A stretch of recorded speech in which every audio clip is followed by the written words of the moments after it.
there's a very receptive ear to doing exactly what they're doing, taking out those boats. So to be clear, you support the decision to kill survivors after the initial No, I support the decision to knock out the boats, and whoever's piloting those boats, most of them are gone. President Trump defending his hardline stance on striking suspected drug boats in the Caribbean amid the controversy over a double-tap strike conducted on a vessel on September 2nd. Some Democratic lawmakers seeming to downplay the threat of narco-terrorism. There is no such thing as a narco-terrorist. But people on a boat in the middle of the Caribbean carrying cocaine are not a direct threat to the lives of our service members or Americans. Uniformed military may help save us from this president and his lame people like Hegseth. This is not who we are. This is not America. Why are we blowing out of the water and killing people in boats with outboard motors, some of which aren't even pointed towards the United States? It's a catastrophe. I think Pete Hegseth, it's impossible to imagine that he survives this as Secretary of Defense. I think he must resign. And now former President Barack Obama, who did face criticism over his use of deadly drone strikes, he's now weighing in on the politicization of the military. I would not expect the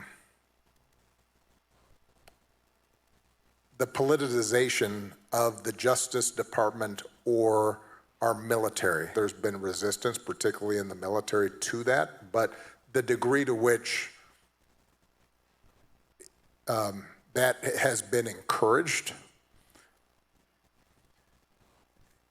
that used to be something that I would lecture other countries not to do.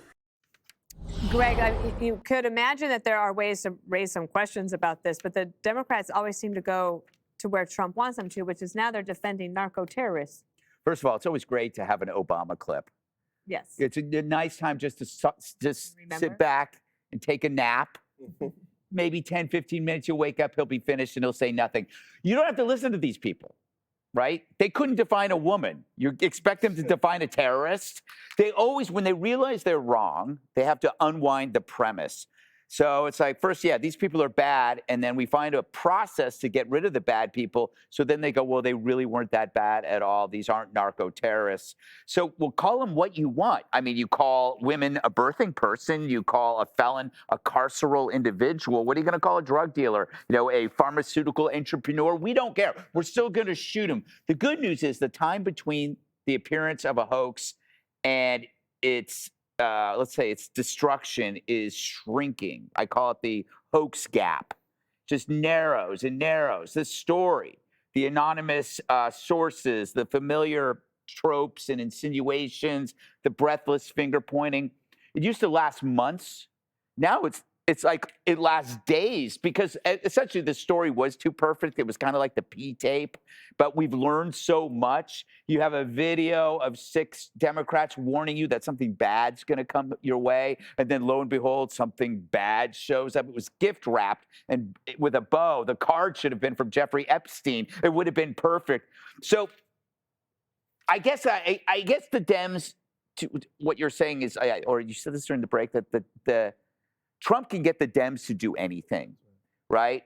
They will do anything to avoid being in the same space with Trump.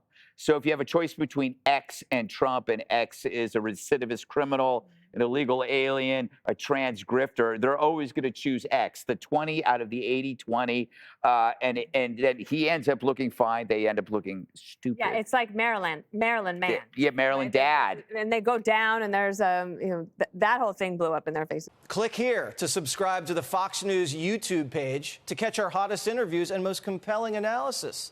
You won't get it anywhere else.